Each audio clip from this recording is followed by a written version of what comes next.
you, Mr. Ambassador. Bonsoir, New York.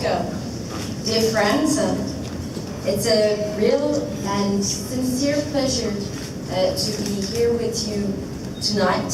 Thank you, Mr. Ambassador, for your warm welcome, Monsieur le Consul, as well. I saw the team of the French Tech there over there. I know they worked extremely hard to set up that event together with Gaël Duval. A warm thank you again. I think you're the living proof that it is possible to reunite the French and to convince them that when they're together, they're stronger. And that's also, I think, what's the idea behind the French Tech. The French Tech is the first initiative to put together all the digital ecosystems across the French territories. It was successfully implemented by Pellerin. It's growing and growing. Different cities and metropoles are sending their dossier to obtain a label. And the next step will be to organize a national network to show to the French economy, the French big groups, the French entrepreneurs that the French tech is powerful, but also to show it to the rest of the world. For the French who live here in New York, you know better than anyone else that there's a question of image and perception about our country, and that cliches and stereotypes have very real consequences when it comes to making deals and making businesses with France. And so the French Tech, it's also about talking reality, about explaining what we're doing in France, why France is an attractive country for investment, and why the French Tech is unique in Europe because it's based on very strong assets. So amongst those assets, there are, of course, the skilled engineers. We're proud of them, but they're becoming even more an asset when we look at the difficulties met by enterprises here in the United States to hire engineers who are very expensive on the market. We also have a set of infrastructures which is solid. For example, we're able to provide high-speed broadband, especially to tech and media companies. I was in London yesterday and surprised to hear some complaints by startups saying, well, we use a lot of data and we use heavy techniques and images, and the broadband is not high enough.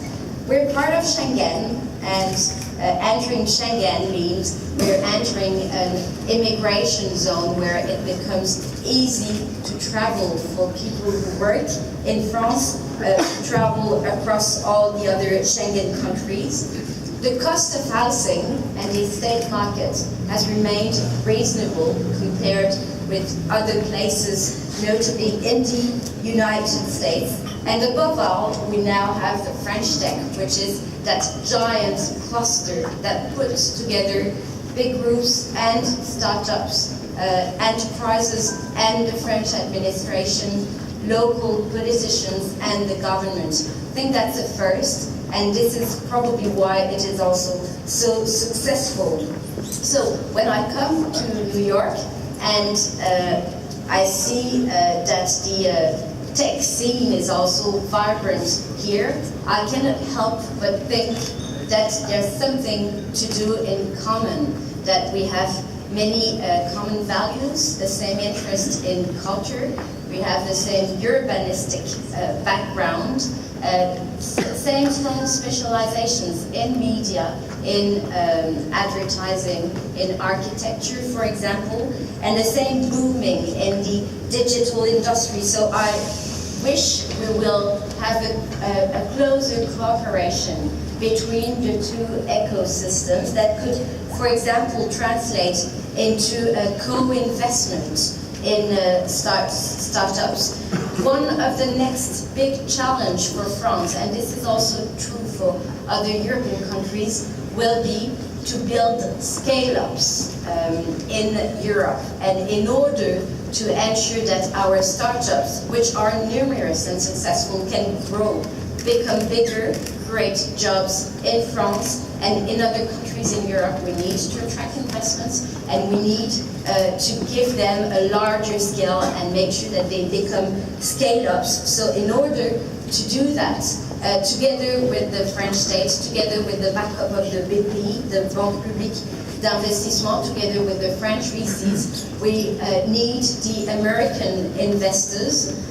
So I'm ready to work with you. You are mostly welcome in France. It's an open door.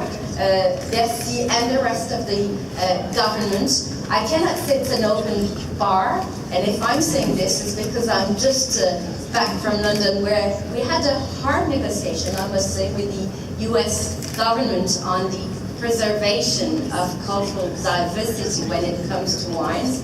I hope the Americans do not see Europe as an open bar, but what I can assure you is that you have an open door in Paris and in the rest of France. Thank you.